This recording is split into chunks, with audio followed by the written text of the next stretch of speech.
함께 보실 하나님의 말씀은 신약성경 데살로니가전서 5장입니다. 제가 가지고 있는 성경 333면에 있는 데살로니가전서 5장 23절에서 마지막 절까지 한 절씩 교도하도록 하겠습니다. 저희가 지금 오랫동안 데살로니가전서 5장을 나누었는데 오늘 마지막으로 데살로니가전서 5장 말씀 보도록 하겠습니다.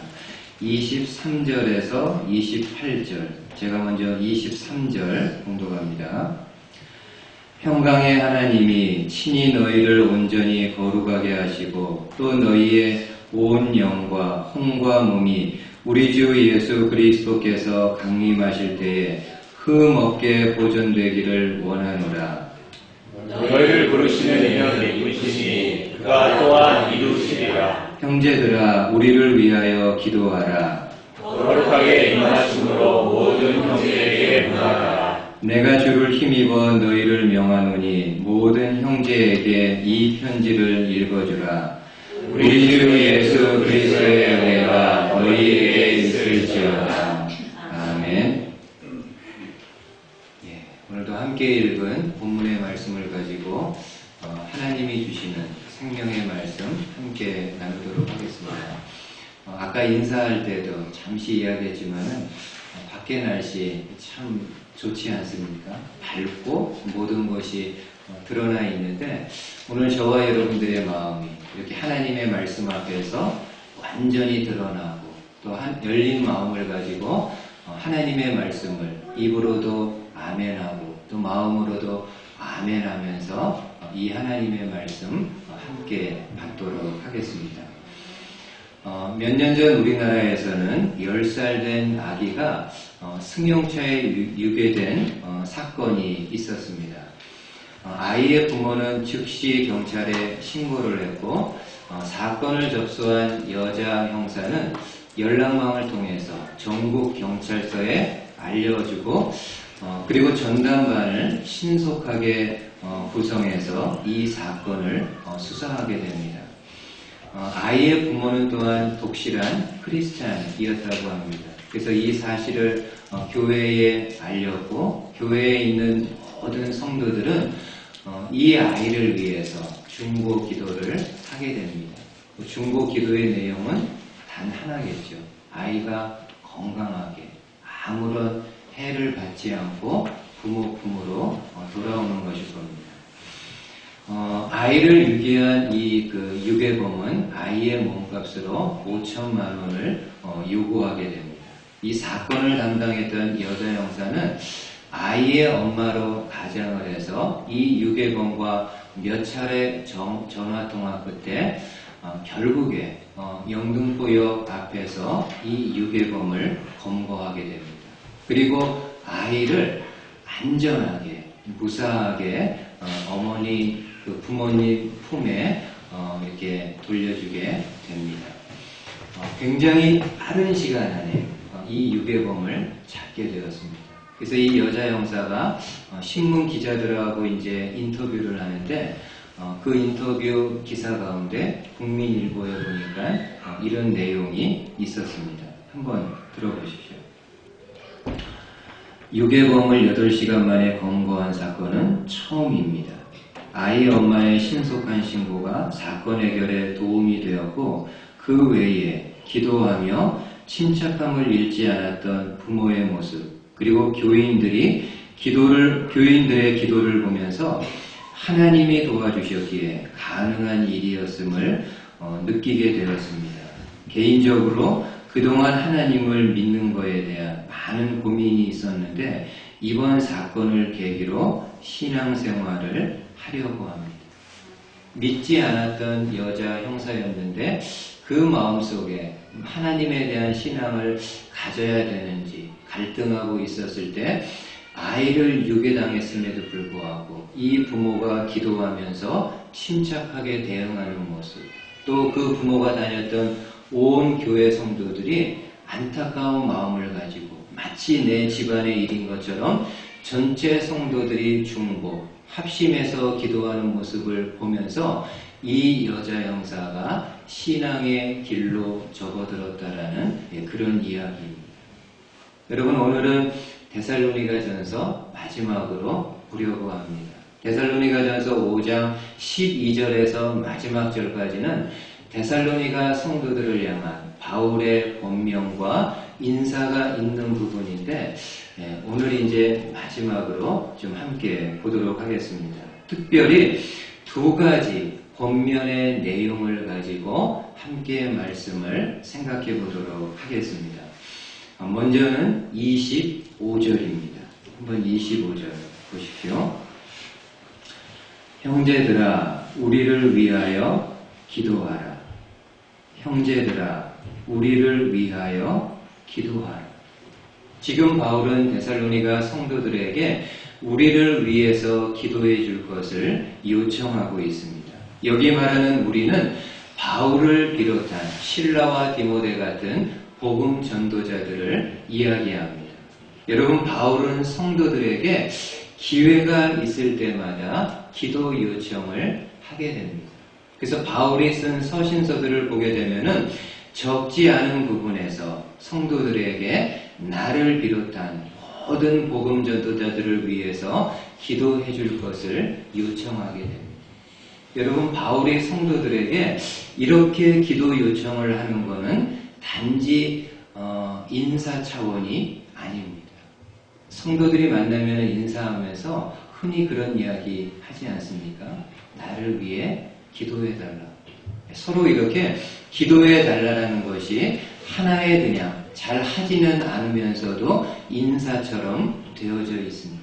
근데 지금 바울이 성도들을 향해서 나를 위해서 기도해달라는 것은 결코 인사 차원이 아니라 실제로 성도들의 기도가 사역의 현장에서 하나님의 능력으로 나타나기 때문입니다. 그러니까 바울은 다른 누구보다도 성도들의 기도가 힘이 되고 능력이 된다는 것을 잘 알고 있었던 사람입니다.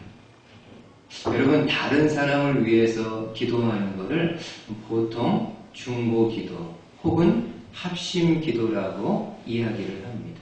그러니까 기독교 용어로 엄밀하게 이야기하면 중보라는 단어는 예수님에게만 해당되는 부분이기 때문에 엄밀하게 이야기하면 합심 기도라고 하는 것이 정확한 용어입니다.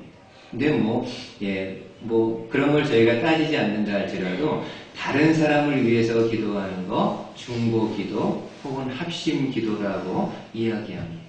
그리고 성도 여러분, 나를 위해서가 아닌 다른 사람을 위해서 기도하는 것을 하나님은요 정말 귀하게 그리고 고맙게 생각하십니다. 여러분, 창세기에 보면은 하나님은 소돔과 고모라 성을 멸하기로 작정하셨습니다. 왜냐하면은 이 성의 죄악이 너무나도 차고 넘쳤기 때문입니다. 그 모습을 하나님이 보시면서 No mercy, 더 이상의 하나님의 자비가 없음을 그 소돔과 고모라에 행하시려고 합니다. 하루는 아브라함이 본인의 집 장막 문 앞에 앉아 있습니다. 근데 지나가는 3명의 사람을 보게 됩니다. 아브라함이 급히 가서 그 사람들을 본인의 집으로 영접해서 극진하게 대접을 합니다. 여러분, 그 당시 아브라함이 영접했던 사람들은 다름 아닌 소돔과 고모라를 심판하기 위해서 가시는 하나님이셨습니다. 그러니까 하나님이 다른 어떤 인간의 모습으로 현현하셨던 것 같습니다. 하나님이 아브라함의 장막을 떠나서 소돔과 고모라를 향해서 가려고 할 때 하나님이 아브라함에게 내가 하려는 것을 굳이 아브라함에게는 감출 것이 없다고 하면서 모든 것을 이야기합니다. 이제 소돔과 고모라는 그들의 죄로 인해서 하나님의 심판을 받아 멸망할 수밖에 없음을 이야기합니다. 3사람은 갔고요. 아브라함만 혼자 남았습니다. 이 아브라함의 마음속에 근심이 생겼습니다. 어떤 근심인가요? 그 소돔성에 바로 자신의 조카인 롯과 그의 가족들이 살고 있기 때문입니다. 지금 상황이라면 롯과 그의 가족들은 꼼짝없이 죽을 수밖에 없는 그런 상황입니다. 그때 아브라함이 하나님께 기도합니다. 하나님, 만약에 그 성에 50명의 의인이 있다고 하면은 그 50명의 의인들로 인해서 성을 용서해 주실 수 있겠느냐? 하나님 대답합니다. 그 성에 50명의 의인들이 있으면은 그들로 인해서 내가 성을 멸하지 않을 것이다. 아브라함이 계속 기도하면서 아브라함의 요청이 자꾸 떨어지죠. 어디까지 떨어지나요? 10명까지 떨어집니다. 그래도 하나님 대답합니다. 소돔과 고모라 성에 의인 10명만 있어도 내가 그 성을 멸하지 않을 것이다. 근데 결국에는 안타깝게도 그 소돔과 고모라에 하나님 보시기에 10명의 의로운 사람이 없었기에 하나님의 불심판을 받게 됩니다. 그러면은 그 성에 있는 롯과 그의 가족들은 어떻게 됩니까? 우리가 아는 대로 소돔과 고모라가 멸망당할 때 롯은 두 딸과 함께 그 성을 빠져나와 생명을 보존하게 됩니다.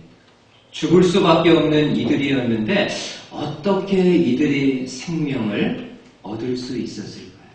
성경은 우리에게 그 이유를 설명해 줍니다. 한번 창세기 19장 보십시오. 하나님이 그 지역의 성을 멸하실 때, 곧 롯이 거주하는 성을 엎으실 때에 하나님이 아브라함을 생각하사 롯을 그 엎으시는 중에서 내보내셨더라. 여러분 중간에 보니까는 하나님이 롯이 거주하는 성을 엎으실 때에 하나님이 누구를 생각하셨다고요? 아브라함을 생각하셨다. 여러분 아브라함은 자신의 조카인 롯을 위해서 기도했고 하나님은 그 아브라함의 중보 기도를 들으시고 롯의 생명을 보존해 주시게 됩니다. 여러분 초대교회에 시간이 지나가면서 많은 사람들이 예수님을 믿게 되었습니다. 사람이 많아지다 보니까는 그만큼 세력도 확장이 되고 있었습니다. 그때 헤롯 왕은 유대인들, 특별히 유대인 지도자들의 마음을 얻기 위해서 교회를 탄압하게 됩니다. 어떻게 탄압하나요? 먼저는 요한의 형제인 야고보 사도를 칼로 무참하게 살해합니다. 그러니까는 그 헤롯이 예상했던 대로 그 모습을 보고 유대인들이 크게 기뻐합니다. 그러자 헤롯이 유대인들이 기뻐하는 모습을 보면서 한 걸음 더 들어가서 당시 교회의 핵심 지도자였던 베드로를 죽이기 위해서 베드로를 잡아서 감옥에 가두게 됩니다. 그리고 6월절이 끝나게 되면은 이 베드로를 끌어내서 백성들 앞에서 공개 처형할 계획을 세우게 됩니다. 여러분 초대교회가 아주 큰 위기에 봉착하게 됩니다. 지금 그러지 않아도 야고보 사도가 무참하게 살해당한 것으로 인해서 성도들의 마음이 많이 이렇게 위축되어 있는데 만약 베드로까지 본인들 앞에서 살해를 당하게 되면은 자칫하면은요 이 초대교회가 무너질 수도 있는 그런 상황입니다. 근데 당시 베드로는 감옥에 있을 때 널널하게 있지 않았습니다. 헤롯 대왕이 특별히 명을 내려서 4명의 로마 군인들이 24시간 돌아가면서 이 베드로를 지킵니다. 2명의 병사는요, 베드로와 함께 딱 붙어가지고 같이 있고, 나머지 2명은 이 베드로를 파수합니다. 24시간을 이렇게 돌리니까는 정말 흔한 말로요, 개미 한 마리 그 사이로 들어갈 수 없는 상황입니다. 근데 놀랍게도 베드로가요, 그 감옥에서 나옵니다. 주의 사자가 베드로를 안전하게 이끌어서 그 감옥에서, 어느 누구도 나올 수 없는 감옥에서 베드로가 안전하게 나오게 됩니다. 어떻게 이런 일이 일어날 수 있었을까? 그 4명의 훈련된 로마 군인들이 철통같이 잠 안 자고 24시간 지키고 있는 상황인데 어떻게 이런 일이 일어날 수 있었을까? 이 사건이 있을 수 있었던 그 이면에 이런 말씀을 기록하고 있습니다. 한번 보십시오. 사도행전 12장입니다. 이에 베드로는 옥에 갇혔고 교회는 그를 위하여 간절히 하나님께 기도하더라. 이에 베드로는 옥에 갇혔고 교회는 그를 위하여 간절히 하나님께 기도하더라. 여러분, 초대교회 성도들은 감옥에 갇힌 베드로를 위해서 간절히 기도하게 됩니다. 그리고 하나님은 초대교회 성도들의 그 중보, 합심의 기도를 들으시고 그 불가능한 상황 속에서 베드로의 생명을 보존해 주시게 됩니다. 이처럼 누군가를 위해서 기도하는 것은 결코 허공을 향해서 외치는 그런 허망한 기도가 아닙니다. 밑빠진 독에 물 붓는 그런 기도가 아닙니다. 저와 여러분들이 누군가를 향해서, 그 누군가가 교회 성도들이건 내 가족이건 친척이건 친구건 누구든지 간에 내가 아닌 다른 누군가를 위해서 간곡함으로 하나님 앞에 기도할 때 하나님은 그 기도를 외면하지 않고 들으시고 이루어 주시는 분이십니다. 그러기에 성도 여러분, 서로가 서로를 위해서요 기도해 주십시오. 특별히 우리가 한 공동체를 이루며 신앙생활하고 있는데 여러분들이 서로가 서로를 위해서요 기도해 주십시오. 그 지난주 주보에 제가 좀 소개한 글이 있는데 거울 기도와 창문 기도라는 내용입니다. 혹시 좀 읽어보셨는지는 모르겠는데 거울 기도는 어떤 기도인가요? 거울은 이렇게 보면은 내 모습을 비춰주는 겁니다. 마찬가지로 거울 기도는 나만을 위해서 하는 기도입니다. 창문 기도는 어떤 겁니까? 이렇게 창문을 보면은 내 모습이 아닌 밖의 사물이나 밖의 사람들의 모습을 볼 수 있습니다. 창문을 통해서.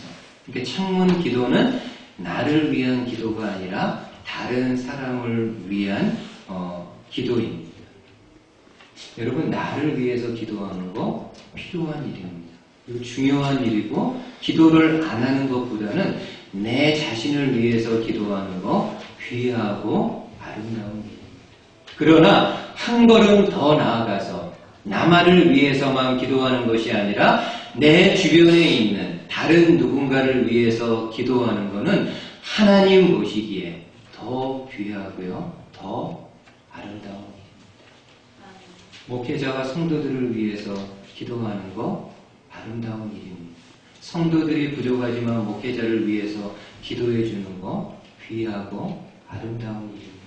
여러분들이 모일 때마다 사랑방이든 남녀 모임을 통해서 모일 때마다 여러분들에게 있는 기도 제목 혹은 여러분들 가정에 있는 기도 제목을 함께 나누면서 여러분들이 마음을 모아서 짧은 시간이라 할지라도 그 가정의 기도 제목을 내 가정의 기도 제목인 것처럼 간절히 하나님 앞에 기도하게 될, 함께 기도하게 될 때 절대로 하나님은 그 기도를 외면하지 않으십니다. 그래서 야고보 사도가 뭐라고 권면하시나요? 너희 중에 병든 사람이 있으면은 서로 병 낫기를 위해서 기도하라. 너희 중에 병든 사람이 있으면은 그 사람, 그 성도 외면하거나 무시하지 말고 서로 병 낫기를 위해서 기도하라고 말씀합니다. 그러면서 뭐라고 하나요? 의인의 강구는 역사하는 힘이 크다라고. 저와 여러분들 솔직히 의인 아닙니다. 아직도 죄악된 본성이 있고 살아가면서 이런저런 몸과 마음으로 많은 죄를 짓습니다. 그럼에도요, 저와 여러분들이 예수님을 진실되게 믿음으로 하나님은 저와 여러분들을 의롭다고 칭해 주십니다. 그러기에 의인인 저와 여러분들이 다른 사람들을 위해서 간곡함으로 기도하게 될 때 그 기도는 하나님이 들으시고 이루어 주시는 큰 능력이 된다라고 말씀하고 있습니다. 아멘. 그러기에 성도 여러분들, 우리 가운데 이렇게 병든 성도님 혹은 이렇게 힘들어하는 이렇게 약한 성도들이 있으면은 그분들을 위해서 간절히 기도해 주십시오. 그리고 또 믿지 않는 사람들 위해서.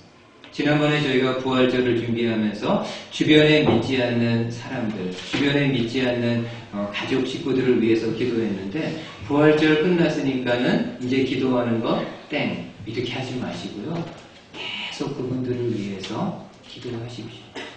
그들은 알지 못한다 할지라도 여러분들이 하나님 앞에서 그의 이름을 불러가면서 계속 기도의 씨앗, 전도의 씨앗을 뿌리게 되면은 하나님이 정하신 때에 그분들의 마음을 감동시키시고 열어주셔서 함께 믿음의 자리에 설 수 있는 그 날이 있을 것입니다. 함께 이렇게 기도하면서 하나의 공동체를 이루어갈 수 있는 저와 여러분들 되실 수 있기를 주님의 말씀으로 축복을 드리겠습니다. 두 번째로 바울은 성도의 성화에 대한 권면을 하고 있습니다. 한번 23절 보십시오. 23절 평강의 하나님이 친히 너희를 온전히 거룩하게 하시고 또 너희의 온 영과 혼과 몸이 우리 주 예수 그리스도께서 강림하실 때에 흠 없게 보존되기를 원하노라. 여러분 이 말씀 상반절에 보면은 평강의 하나님이 친히 너희를 온전히 거룩하게 하시고. 여러분 이 말씀은 한마디로 성도의 성화에 대한 말씀입니다. 성화는 어떤 건가요? 거룩할 성자에 될 화자입니다. 거룩하게 되어가는 것. 여러분 사람들은 예수님을 믿음으로 구원을 얻게 됩니다. 그러나 그것으로 우리 신앙생활의 모든 것이 다 끝나는 것이 아니라 그때부터 구원받은 성도는 죽기 전까지 성화의 길을 가야 합니다. 여러분 하나님이 주시는 구원은 우리의 노력이나 선행이나 공로가 아닌 오직 하나님의 은혜로 값없이 우리에게 주어지는 것이지만 거룩하게 되는 성도가 거룩하게 되는 성화는 그 인간의 그 노력과 인간의 희생과 헌신이 요구됩니다. 물론 여러분 성도의 성화 또한 하나님이 주도적으로 이루시는 하나님의 일이시지만은 성도의 성화는 하나님의 역사와 인간의 노력이 함께 어우러진 작품이라고 말할 수 있습니다. 저와 여러분들에게 하나님이 주신 말씀들이 있습니다. 그렇죠? 시시때때로 하나님께서 우리에게 주시는 말씀이 있습니다. 그리고 내 안에 계신 성령님은 저와 여러분들이 거룩한 삶을 살아가도록 이런저런 동기부여를 하게 되는데 그 말씀에 대해서 성령님의 음성에 순종해서 거룩의 길로 나아가는 것은 저와 여러분들에게 주어진 몫입니다. 여러분 내가 가만히 이렇게 있는다고 해가지고요 내가 저절로 거룩해지는 그런 법은 없습니다. 물론 하나님이 나의 성화를 만들어 이루어 가시는 분이지만은 하나님이 우리 가운데 거룩하게 살아갈 말씀과 동기부여를 하게 될 때 그 말씀, 그 동기부여에 순종해서 거룩한 삶을 살아가는 것은 우리에게 주어진 책임입니다. 여러분 이 성도의 성화에 대한 여러 말씀들이 있습니다.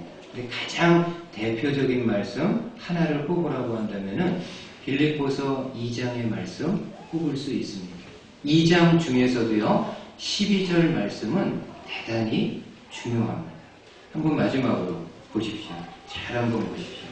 빌립보서 2장. 그러므로 나의 사랑하는 자들아, 너희가 나 있을 때뿐 아니라 더욱 지금 나 없을 때에도 항상 복종하여 두렵고 떨림으로 너희 구원을 이루라. 그러므로 나의 사랑하는 자들아, 너희가 나 있을 때뿐 아니라 더욱 지금 나 없을 때에도 항상 복종하여, 그 다음 말씀 보십시오. 두렵고 떨림으로 너희 구원을 이루라. 여러분, 하반절에 보면은 너희 구원을 이루라고 말씀합니다. 이 말씀의 의미는 어떤 걸까요? 여러분, 이 말씀은 예수님을 믿어서 구원을 받으라는 그런 의미는 아닙니다. 왜냐하면 이 빌립보서 자체가 믿지 않는 사람들을 위해서 쓰여진 말씀이 아니라 이미 믿는 성도들을 위해서 쓰여진 말씀이기 때문에 이미 믿는 성도들에게 예수님을 믿어 구원을 얻으라는 말은 앞뒤가 논리적으로 맞지 않는 상황입니다. 그러면은 지금 바울이 이야기하는 너희 구원을 이루라는 말씀은 어떤 의미일까요? 여러분, 이 말씀은 구원받은 성도가 그 주어진 삶에서 거룩한 삶을 살아 이루어야 될 성도의 성화의 모습을 이야기를 합니다. 너희 구원을 이루라고 할 때 예수님을 다시 믿어 구원의 자리로 들어가라는 것이 아니라 예수님을 믿어서 구원을 받은 성도가 그 주어진 삶의 현장에서 거룩한 삶의 모습을 드러내서 성화의 열매를 하나둘씩 맺어야 될 것을 말씀해 주고 있습니다. 그렇다면 성도인 저와 여러분들, 어떻게 성화를 이뤄갈 수 있을까요? 이게 중요하지 않습니까? 하나님은 우리를 향해서 거룩한 성화의 길을 가기 원하는데, 과연 성도인 저와 여러분들이 어떤 마음과 어떤 생각으로 이 성화를 이루어갈 수 있을까요? 여러분, 여기 화면에 한 번 더 보시면요, 이 너희 구원을 이루라고 할 때 이 이루라는 단어를 영어 성경에서는 워크아웃으로 번역을 했습니다. 워크아웃의 뜻 중에는요, 이런 뜻이 있죠. 그 헬스장, 피트니스에서 체력 단련하는 것을 워크아웃이라고 이야기를 합니다. 여러분, 기본적으로 체력 단련은 어떻습니까? 하루 이틀만 하고 마는 것이 아니라 매일, 날마다 해야 되는 그런 부분입니다. 내 몸의 건강을 위해서 운동장에 가서 운동하게 될 때 어느 한 날만 그냥 추가하고 열심히 하고 나머지 시간 동안은 하지 않는 그런 것이 아니라 진정한 체력 단련은 아주 작은 시간이라 할지라도 매일 시간을 내어서 가서 운동하게 될 때 이 몸의 건강을 유지할 수 있습니다. 마찬가지로 구원받은 성도가 거룩한 삶을 살아가는 것은 매일의 생활 속에서 거룩한 삶을 살아가는 거예요. 내가 기분 좋을 때만 말씀에 따라서 살아가고, 기분 나쁘면은 안 하고, 또 날씨가 좋을 때는 그렇게 하고, 날씨가 흐릴 때는 안 하고, 이런 차원이 아니라요, 날마다의 생활 속에서, 일상의 생활 속에서 지극히 작은 부분에서 하나님의 거룩함을 이루어가는 것을 이야기를 합니다. 기독교 그 역사에서요, 아주 유명한 한 사람이 있습니다. 오늘날 흔히 수도원이라고 이야기하는 이 수도원 운동을 처음으로 시작한 사막의 성자 안토니오가 있습니다. 이 안토니오는 굉장히 많은 가산을 물려받은 그런 사람입니다. 근데 그가 하나님의 뜻을 받은 이후에 그 많은 가산들 가난한 사람들에게 다 나눠주고 본인은 한 푼 갖지 않고 동굴로 들어가서 사막의 동굴로 들어가서 그곳에서 하나님의 말씀을 묵상하고 하나님께 기도하면서 평생을 살아가게 됩니다. 근데 하루는 하늘에서 안토니오에게 이런 음성이 들려지게 됩니다. 안토니오야, 내가 아무리 경건하게 살고자 하지만 알렉산드리아에서 헌신을 고치는 노인만 못하다.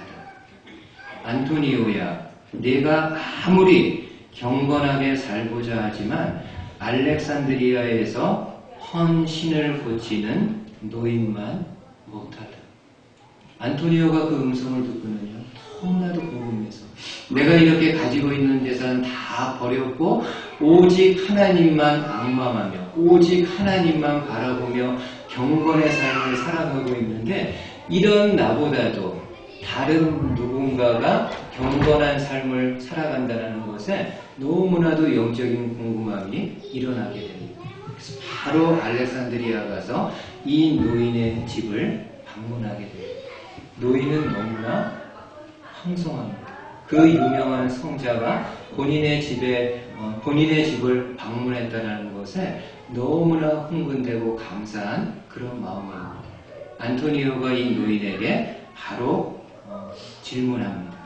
당신은 어떤 방식으로 살아가고 있습니까? 그때 노인이 이런 대답을 합니다. 우리는 생활이 가난함으로 매일 신 고치는 일을 열심히 하고 있습니다. 그리고 저녁에는 가정 예배를 드리고 아이들에게 하나님 공경하는 법을 가르쳐 주는 것을 매일의 삶으로 삼고 있습니다. 생활이 가난하기 때문에 하루하루 먹어야 되니까 열심히 나에게 주어진 헌 신발짝 고치고 있고 저녁이 되면은 가족들과 함께 예배하고 또 아이들에게 하나님 공경하는 법을 이야기해주고 가르쳐주는 것이 매일의 일상의 삶이라고 이야기합니다. 그때 안토니오가요, 하나님이 주시는 영적인 깨달음을 얻게 됩니다. 거룩한 삶이라는 것은 어떤 거창한 곳에 있는 것이 아니라 일상의 삶 속에 있음을 알게 됩니다.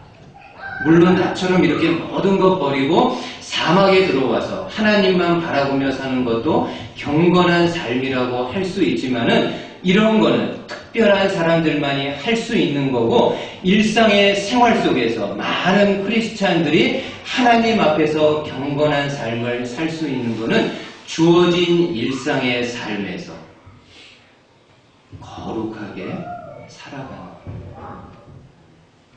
여러분, 저와 여러분들이요, 성화를 이루어가는 거 아주 뭐 이렇게 큰데 있지 않은 것 같습니다. 매일 하나님의 말씀 읽는 거. 많이 읽지 않더라도 어떤 분은 그냥 한 번에 그냥 막 몇십 장 왕창 읽었다가 또 막 그냥 한동안 안 읽고 그러면 안 되고요. 그냥 한 장, 반 장, 한 절이라도 매일 하나님의 말씀입니다. 매일 짧은 시간이지만 기도하는 것. 주어진 내 삶의 현장에서 기쁨과 감사함으로 일들을 감당하면서 살아가는 것. 이런 것들이요, 별거 아닌 것 같지만은 하루 이틀, 1년, 2년, 10년, 20년 쌓이게 되면은 나중에 보면은요, 하나님이 보시기에 귀하게 인정하는 성화의 길을 걸어가고 있습니다. 지난번에 제가 그 김연아 선수 은퇴하기 전에 마지막 올림픽 준비하면서 했던 그거를 좀 본 적이 있습니다. 그 기자가 이렇게 묻더라고요. 훈련 중에서 어떤 훈련이 제일 힘드느냐. 그때 김연아 선수가 이런 이야기 합니다. 훈련 자체는 힘들지 않은데 내가 가장 지금까지 운동하면서 힘든 거는 매일 똑같은 훈련을 반복해서 하는 것이 너무 힘들다. 그게 참 이해가 되더라고요. 매일 똑같은 훈련 아니겠습니까? 뭐 점핑하는 거, 뭐 도는 거, 진짜 매일 눈만 뜨면은 일어나서 그 필드에 나가서 그거 해야 되는데 훈련 자체는 힘들지 않은데 매일 그 반복된 일을 계속해서 해야 된다는 것이 너무나도 힘든 일이죠. 그러나 힘든 일상의 삶이지만은 그러한 시간들을 성실하게 감당하게 될 때 어느 레벨에 올라가게 됩니다. 우리의 경건도요, 마찬가지죠. 매일 반복되어지는 삶 속에서 힘들지만, 귀찮지만 하나님의 말씀 읽고 하나님께 기도하고 주어진 삶의 현장 주신 것에 대해서 감사와 기쁨으로 기도하는 마음으로 그 일들을 감당하며 나아가게 될 때 오랜 시간이 지난 후에 나는 느끼지 못하지만은요, 아마 다른 사람들은 느낄 수 있을 것입니다. 그를 통해서 나오는 그리스도의 향기를. 여러분, 오늘부터라도요, 다시 말씀 읽으시고 기도하시고, 우리 주부들 같은 경우는 음식 준비하면서 설거지하면서 하나님 앞에 감사함으로 기쁨으로 찬양하고, 로렌스 형제 그렇게 하지 않았습니까? 20년 이상을 수도원의 그 주방에서 일하면서 어느 누구도 알아주지 않습니다. 어떤 사진은 많은 사람들 앞에 서서 설교하고 기도하고 말하는데 어느 누구도 그 구석진 후미진 그 주방에서 20년 이상을 사제들이 먹을 음식 준비하고 그들이 먹다 남은 모든 것들을 설거지하면서, 그럼에도 음식을 만들고 설거지하면서도 하나님의 임재를 날마다 경험하는 삶을 살았다라고 이야기합니다. 그래서 나중에는요, 20년이 지난 후에는 그 로렌스 형제는 사제가 아님에도 불구하고 그 수도원에 있는 모든 사람들이 이분의 경건함을 인정해서 사제 출신이 아님에도 수도원 원장으로 추천을 하게 됩니다. 본인은 모르죠. 그러나 20년 동안 쌓아왔던 이런 경건의 훈련을 다른 사람들은 보고 있었던 것입니다. 일상의 생활 속에서 하나님 말씀 대하고 하나님께 기도하고 하나님께 함께 나아감으로 이 경건의 훈련을 함께 하실 수 있는 저와 여러분들 되실 수 있기를 주님의 말씀으로 축복을 드리겠습니다. 아멘. 기도하겠습니다. 하나님 아버지 감사합니다. 오늘도 데살로니가전서 마지막 말씀을 통해서 우리에게 필요한 부분 이야기해 주시니 감사를 드립니다. 저희들 이 말씀 한 귀로 듣고 그냥 한 귀로 흘려보내지 말고 저희들의 심령에 비해 잘 새길 수 있도록 도와주시기를 원합니다. 하나님이 성도인 나를 향해 거룩한 삶을 살아가기를 원합니다. 그러면서도 혹 입만 열면 거짓이 나오고 우리의 손과 발을 통해서 다른 사람을 힘들게 하는 그런 삶의 모습은 있지 않는지 바라보게 하시고, 다시금 우리의 몸을 추스리고 우리의 입술을 정결케 하여서 하루하루가 성화의 길을 반듯하게 걸어갈 수 있는 믿음의 성도님들 될 수 있도록 축복해 주시옵소서. 감사를 드리며 예수님의 이름으로 기도하였습니다. 아멘.